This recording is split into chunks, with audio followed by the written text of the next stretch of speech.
Hello guys, welcome to Nexus Reacts, my Nexus reaction channel where I react.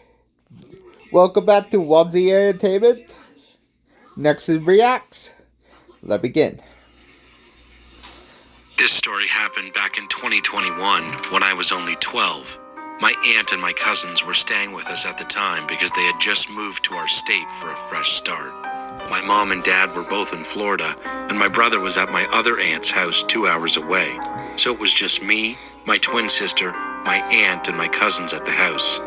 One day, my sister and I were playing outside by our house. The side of our house has a big yard, big enough that, if you wanted to, you could build a small house there. There's also a large tree at the end of the yard, near where the street ends. Due to the placement of my house, you can see 4 different streets from there. If you look to the right, you can see a long street with the police station, fire station, and courthouse. If you look to the left, you can see a closed down corner store and another stop sign. So, as I said, one day my sister and I were playing outside when a car came speeding down the street in front of our house. As soon as the driver spotted us, the car slowed down. It was an old, beat-up family van. The way it slowed down right in front of us was already suspicious, but we just brushed it off. Then, when we saw the van drive by a second time, we decided to move a little closer to the house and continued playing. When the same car drove by a third time, it stopped at the stop sign, which gave the driver a clear view of our house.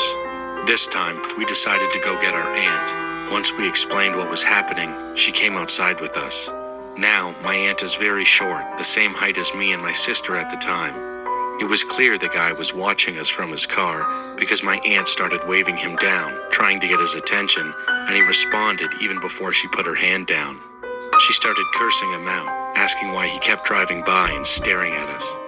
He mumbled some lame excuse, then quickly drove off. After that, my aunt went back inside, but my sister and I didn't want to go in yet, so we just stayed on the porch. Not even 2 minutes later, he drove by again. My sister and I ran inside to tell our aunt, and we all drove to the police station. They said he hadn't really done anything to us, so they couldn't take any action.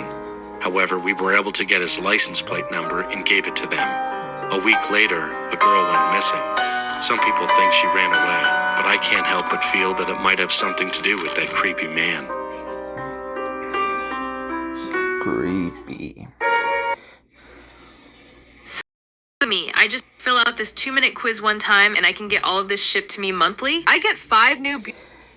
I want to share my ghost experience from 2 years ago. Let me introduce myself briefly. My name is Diana, and my girlfriend's name is Tabitha. This is a true story about an experience we had together.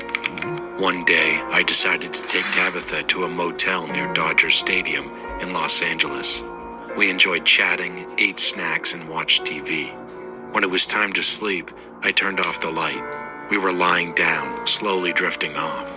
Suddenly, I felt someone touch my right foot. I woke up, freaking out since I knew Tabitha hadn't moved at all. I grabbed my iPhone and turned on the flashlight, aiming it toward the nearest TV desk. I was searching for whatever had touched my foot. I looked under the bed, nothing. I checked the bathroom, no one was there. That's when I realized it must have been a ghost that touched my foot. The thought made my face go pale. I decided to leave the light on for the rest of the night. I told Tabitha, "It's obviously a ghost." She replied, "I accidentally touched your foot."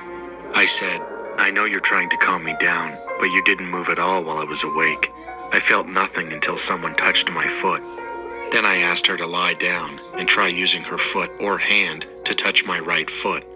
She realized I was right because she couldn't even reach my foot while lying down. Tabitha got very quiet. She hid her face, looking scared, and started breathing heavily. I told her, "Let's just try to sleep." A few hours later, Tabitha woke up from a bad dream, visibly scared. She stared at the lamp and didn't stop looking at it. She described her dream to me. A Latino man looked grumpy and angry. He was standing near the lamp, watching me sleep. He stood to the left side of the bed while I lay there, terrified. He was a Latino man with a thick mustache, brown skin, and old-fashioned clothes. He suddenly ran toward me, leaned over me on my left side, and stared angrily into my face. was so scared that I covered myself with the sheet. I woke up immediately and couldn't stop thinking about him. Tabitha's story woke me up. Her face was full of panic. I told her, "Hold my hand and let's try to sleep." Half asleep, we held hands and closed our eyes. Later, I woke up from a bad dream. My heart was racing. I looked over at Tabitha, who was sleeping peacefully. In my dream, I saw the same man, angry and making plans to kill Tabitha. He was wearing a red flannel long-sleeve shirt. I woke Tabitha up and asked, "In your dream, what was the Latino man wearing?" She replied, "An old, red, long-sleeve flannel shirt." I was beyond shocked. I told her, "We need to get out of this motel room now." We quickly packed, got into my car, and drove away. Creepy. It was my school break, and my mother suggested I stay with my grandma for a week or more during the holidays. I couldn't resist, since my grandmother cooked the best meals ever. So, I packed my bag, grabbed all my necessities, and my mother drove me to her apartment. We sat down at the table and chatted while we ate lunch. After a while, my mother said goodbye and left. It was just my grandma and me in the house now, and we had a blast. We watched reality TV shows together and shared a lovely dinner. Midway through the evening, my grandma asked me to grab the mattress from the closet and bring it to her room so I could sleep on the floor. I refused and told her, "I'm a big girl now. I can sleep on the pull-out couch in the office." She agreed and said, "That's fine. Just set up the bed yourself."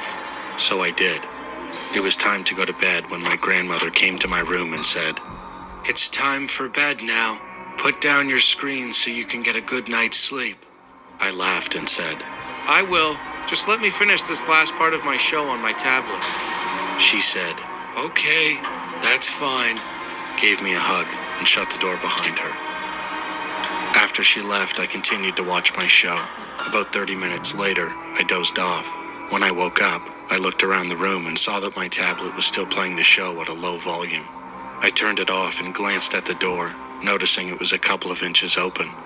I remembered that my grandmother had definitely shut the door, but I didn't think much of it, as she used to check on me after I went to sleep, just to make sure I was okay from time to time. So I shut my eyes and tried to relax. After a few minutes, I felt a strange urge to open my eyes, as if something was in the room with me. I looked at the door and saw a dark figure standing outside, visible through the small crack. I instantly froze.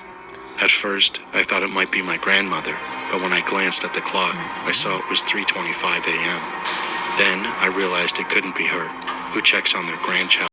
I was terrified, but I shut my eyes again and told myself it was just that the figure would go away soon. After a minute, I opened my eyes again, only to see that the door was now wide open. My heart began to race, and I broke out into a cold sweat. The fear coursed through me as I felt certain the figure had to be in my room by now. I glanced at the mirror next to my bed and saw a figure crawling on all fours beneath my bed, moving like some kind of otherworldly creature. I was having an intense panic attack, unsure of what to do. Just as I was debating whether to run, the figure came up the side of my bed.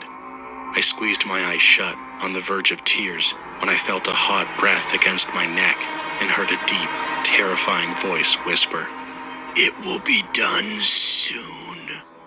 In that time, I bolted out of bed and ran to my grandmother's room. I jumped under the covers next to her, panting and quietly crying. For the next 3 hours, I kept my eyes wide open, constantly looking around the room. I didn't dare take the covers off, even though I was sweating like crazy. I told I wouldn't sleep until it was light outside. Looking back on it, it's still to this day, but when I tell people, they don't believe me, and it hurts not to be believed. I know what happened, and sometimes I wonder what I would have seen if I looked behind me before I ran out of the room.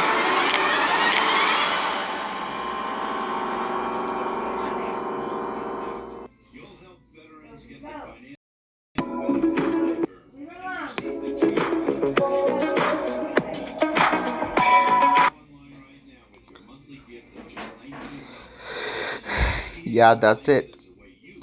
Have a good day, guys. Bye.